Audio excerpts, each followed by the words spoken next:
So we're going to talk about 9 things that are keeping you poor. Some of these are directly monetary, some of these are psychological, habit forming, and so on. So we're going to talk about all these today. We're going to start off with number one. Number one here, this is actually a habit forming. This is a big habit, and people are going to be like, what? You can't take that away. Well, watching too much TV. And this is actually, there's a massive correlation between the amount of hours you watch TV and how successful you will be, especially if you're running a business. So for me, I'd like to tell this story.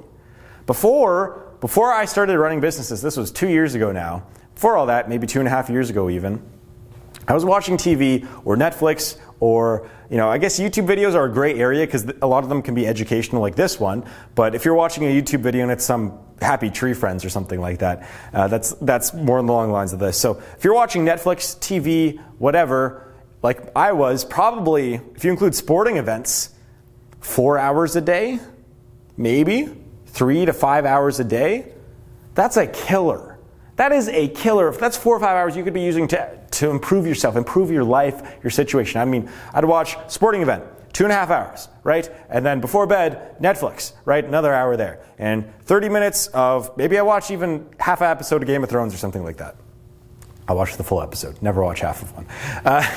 Always watch the full episodes of Game of Thrones because that show is absolutely awesome. So watching too much TV. What happened to me was that right after I started running businesses, I didn't even think about it, but my TV watching went down from like 5 hours to 4 hours to 3 hours to 2 hours to 1 hour to right now, I mean, maybe 15 minutes, maybe 15 minutes a day I spend watching TV. And this is the same trend you see for a lot of successful people. They don't watch a lot of TV anymore.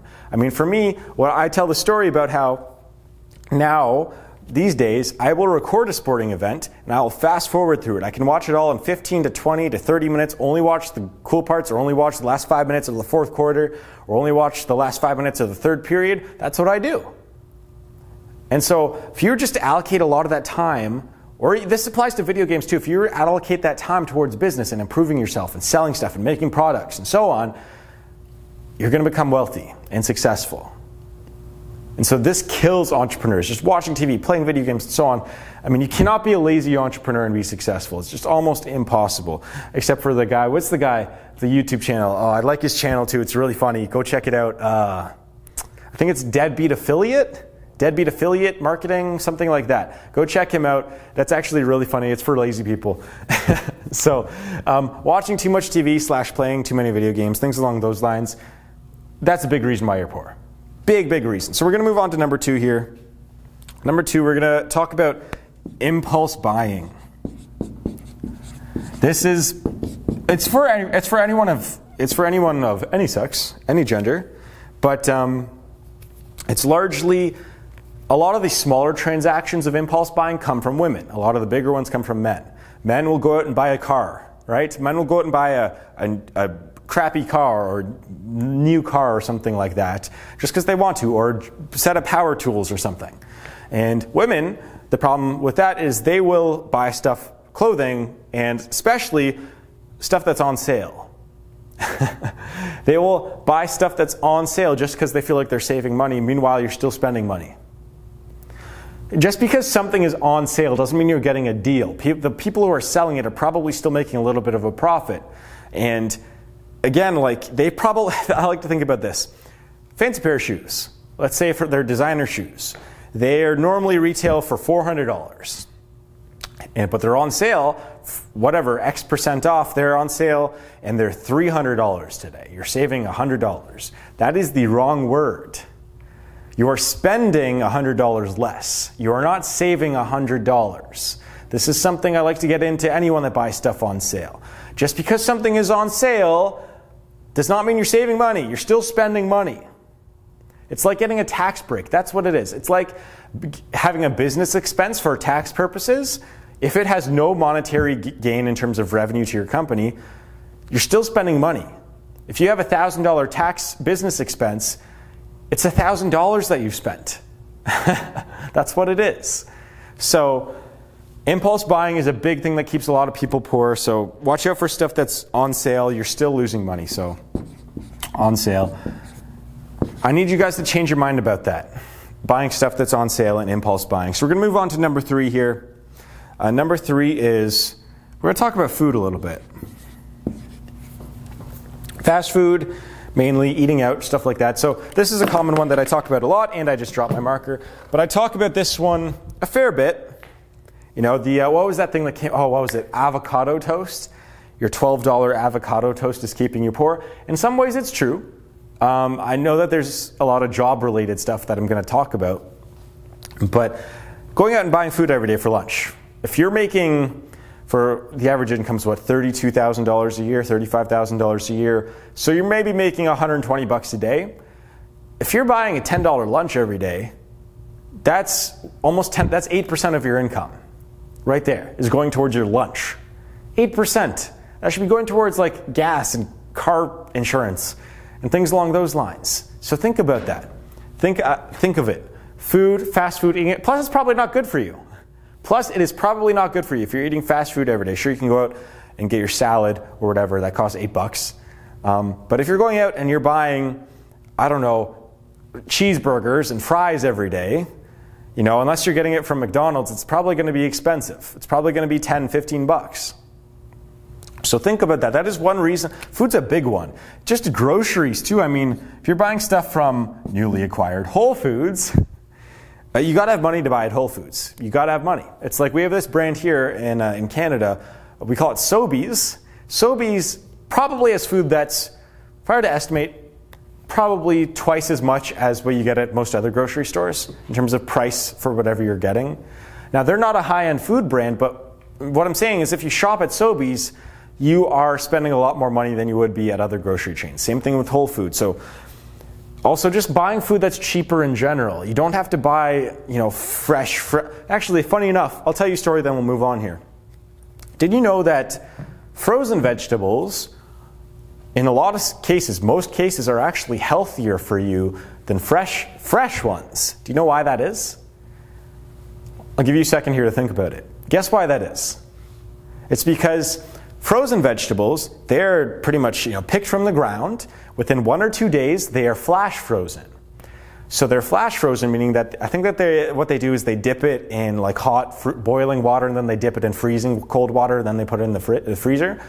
And so they've only been picked from the ground before they're frozen for about 1 or 2 days, sometimes 3 or 4 days.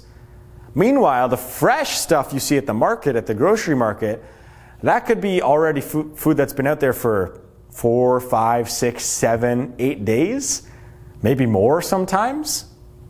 And so actually a lot of the nutrition in the frozen food it's better. There's more nutrients still fresh and lively in there because bacteria hasn't had time to get at it and hasn't been oxidized as much. Look at me using my chemistry background. So actually frozen vegetables, they're cheaper, plus they're probably healthy for you in a lot of scenarios. Now, there are maybe sometimes there's probably some preservatives that aren't good for you, but most of the time they're actually better for you. They have more nutritional value than fresh food. Interesting, right? So that I actually buy frozen food. Also, one reason because, yeah, it's better for you probably. 2, I'm lazy. I like to go grocery shopping once a month, and not more than that. So instead of having to go and buy fresh fruit every week, I just go and buy frozen stuff. So anyways, we're going to move on here. Number 4, we're going to talk about waking up. I mean, today I was up at like 5 a.m.-ish today. Sometimes I get up really late. But if you get up late every day, there's a large correlation between when you wake up and how much money you make. So if you're waking up at 5 a.m. and it's not for any commuting purposes, like because you don't have a 2-hour commute, then odds are you're going to be successful. That's just what happens. 5 a.m. usually, what I like to do when I wake up, do the hardest stuff. I like to get up, eat really healthy food, go to the gym, go for a run, and then start working. Go to work after that. I'm at work by 8, 9, 10, 11 o'clock, sometime around then. And so if you're waking up late every day, that's generally a sign that you're not going to be wealthy in the future. You got to get up earlier. For me, I loved getting up at 11, 12, 1 p.m. sometimes on weekends, every weekend when I was younger, when I was a teenager, young adult. But you realize that you become a lot more efficient when you start getting up earlier. When you get up every day at 5 a.m., it's like you're beating everyone else up. Not beating them up, but in terms of beating them up, like, because people, let's face it, people aren't productive past the hours of 7 p.m. So sure, they're probably just awake as long as the average person that wakes up at 5 a.m., but they're not getting anything done. Person that wakes up at 5 a.m., they're more productive. They are up the same amount of time, but the first 3 hours, instead of wasting them like on Netflix at night or watching TV at night, watching a sporting event, they are going to work out and exercising and eating healthy and reading or looking at the newspaper or the news or going into work earlier. So that's what it means. Waking up earlier is usually a good sign that you will be wealthy in the future. We're going to move on here to number 5. Actually, this is part of my Wealth Accelerator program. There's a big talk about it. I think it's 20 minutes long. And it's about blaming others. This is the... Now, whenever I say this, you should accept responsibility for everything that happens to you. People are like, well, so you're clearly 100% conservative. You're just, pick yourself up by the boots, and you're good to go. No, that's not how I view it. Accept responsibility for everything that happens to you. Every bad thing in your life, if you blame others, if you blame your boss, if you blame your mom, if you blame your parents, if you blame your siblings, if you blame your spouse, your kids, whatever, for something that's bad in your life, no, it's on you. Stop doing that, stupid. As soon as you accept responsibility for everything that happens into your life becomes a lot better. Because everyone else around you is happier. You start treating other people better. I mean, if you treat your spouse better and stop blaming her for reasons X, Y, Z, you're going to have a better relationship and you're both going to be happier. Blame yourself. Blame yourself for everything that happens to you. And so this is a long talk that I have. I'm not going to get into it. You can check out my Wealth Accelerator program, link below if you like that. Number 6, it's just simple. This is just simple, not saving. This is how people think about money. So this is just fundamental. Oh, and that is really weird. So what happens to average people or poor people when they get a paycheck? Okay, let's say it's $3,000. No, actually, average paycheck every 2 weeks. What would that be? About $1.5 grand. So we'll say you make $3,000 a month. That'll make things easier. $3,000 a month you make. Well, after all your expenses and rent and groceries and memberships to whatever gyms, gym, then you have left over maybe $500. You've $2,500 to live and all your entertainment expenses, and you have $500 left over. What does someone that become wealthy, what would they do with it? They use that money. They invest it, put it into stocks, or they save it, put it into some sort of emergency fund. That's what they do with their money. Their money is a tool as a safety net, and a tool to grow your wealth in the future. What do poor people do? Poor people think, oh, I have $500. Let's go fucking spend it. Let's go buy that new gaming system. That'll be great. That is something that kills so many people's wealth, guys. Just stupid stuff. Like if you have $500 left over, that doesn't mean you have $500 to spend. It's going back here to impulse buying. This is a problem that I've experienced with people that are really close to me. When they start to get some money, some profits, and some extra money every month, they blow it. Go on vacation. That should not be. You should be investing that money, guys. Investing that money, whether it's in your own business, in stocks, in saving up for real estate down payment, anything. You should be investing that money. Rich people invest their money. Poor people spend it. We're going to move on here to number 7, which is we're going to go CC for dumb. I don't want to swear here. Dumb stuff. I'm going to keep this PG. Credit cards and loans for dumb stuff. I've told this story so many times about my friend, my own not close friend, but he's a fairly close friend, I guess, who went on vacation, took out a loan to go on vacation. Or I forget if he put it on credit cards, actually. I think it was a loan, though. Took out a loan, went on vacation. It was like 3 grand, 4 or 5 grand, somewhere around there.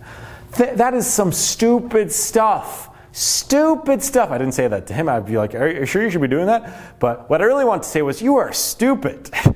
You're killing your future. And so it doesn't have to be on vacations, but for anything. If you're taking out a loan, credit cards, whatever, to go on vacation to, unless it's for a necessity like food or shelter, if you're using credit cards, spending money you don't have on clothing or entertainment purposes, going out to eat, so on, that's so stupid. This could have even applied to cars in some situations too. I mean, I was being asked recently, so someone close to me, they don't have cash to pay for a car. Like, that's understandable. Not a lot of people have cash, but I always say, like, look, you have a lot of debt right now, and you want to take out more debt to buy this car, which is going to depreciate in value. So I said, look, you're doing just fine right now without a car, and pay off your debt first, build up your savings, then buy a car. If you don't have the money, this is one of my favorite sayings that I think I made this up. If you don't have the money, you don't have the money. Don't take out a loan or a credit card to buy stupid stuff. Now, there's some situations, again, it's okay. If you're running out of food, can't pay the rent, right? Can't pay, as long as the rent's like a reasonable amount, can't pay your electricity bill, so on, and you have to take out credit cards or loans to pay for that. Like, okay, that's more understandable. But you shouldn't be doing that for stupid stuff under any circumstances. We're going to move on here to number 8. People are going to hate me, especially like old conservative people. Having kids too early. So this is a preventative measure. I mean, this is one of the things you can't change if you've had kids already and you're 20 or something. But I mean, if you're not financially stable and you're plan on having kids, I mean, that's probably not a good decision economically. Fix your financial position so that, one, your kids will have a great home to grow up in, have a great family around them that doesn't have to question whether food's going to be on the table. But like, I see this so often too, like people want to have kids such an early age, but they don't have money. They don't have money to support everyone, so they end up moving back with their family, with their parents, have their parents help out with that. I mean, that's okay. Sometimes parents like doing that, and this is especially old conservative parents where, they like having all the grandchildren over at the house all the time. But if you're just on your own, you shouldn't be having kids until you're economically fine. So for some people, the age for that, when you're economically fine, it could be 20 years old. I mean, I could have done that when I was 20 years old. I was making $30 an hour. I think I was 19 or 18 when I was doing that. I was making $30 an hour. I could have made 50 grand a year, probably supported a kid, not a whole family, but maybe a kid. And I would have been just fine. But for some people, you don't reach financially stable till you're 35 or 40. Some people never reach it. And I don't want this to be some sort of form of economic Darwinism, but just think about it. If you are not in a position to support yourself fully, what makes you think you're going to be able to support a kid? It's a big financial decision that people really underestimate. We're going to talk about number 9 here, which is what separates average people from wealthy people. Risks. Risks, that's all it is. Actually, I should change this to smart risks, not gambling risks. Actually, I heard a story recently about, I think it was a caller on Dave Ramsey. I haven't listened to him in a few weeks, but I think it was about a week or two ago. Someone called in, said that they'd lost a bunch of money gambling. They'd spent like hundreds of thousands of dollars gambling. Sure, they won a few hundred grand, but they also blew it all on gambling. They have a gambling addiction. And so that's a bad risk. But if you want to become successful and make a lot of money, build a successful business, take risks. I mean, it's really scary when you start leaving your stable job. I call this talk, there's one on my Wealth Accelerator program called the all-in moment. This is a big one. It's the moment where you finally get comfortable enough to go all in, to pursue your own business, job X, career X, whatever it may be. Pursue your passion. Pursue, your business, your side businesses. Make it go full time. taking risks is big. I mean, for me, I was nervous. I was nervous to give up my stable job and go full time into my side businesses. But guess what? You know what happened? Right when I did that, I mean, my income quadrupled, tripled, somewhere around there. I mean, when you take that risk, that's what separates. I mean, I would have been average.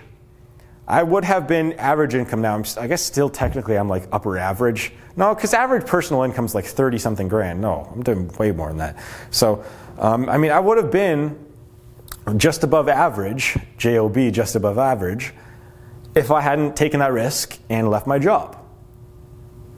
So I don't want you to take a stupid risk. I mean, I always say, you know, make sure you have a side business that's proven to be somewhat successful before you quit your job. Never quit your job when you don't have any infrastructure for a business to run. Just because you think your business is going to do fine doesn't mean it will. You have to have some sort of evidence to back it up. But taking risks is extremely important. And I think that's going to wrap this video up. So what do you guys think of this? What do you guys think of this list? I just, came up with this. It's kind of a simple list, I guess. But it's big. These are big things. 9 things that are keeping you poor. So if you're at all interested in learning more about this, you're probably going to like the Wealth Accelerator or the Stock Market Program. Links in the description below. Teaches you all about side business, building a business, what you need to know, so on. So check that out. Links in the description below. That's going to wrap it up. You're all very beautiful people. I'll see you guys in the next video.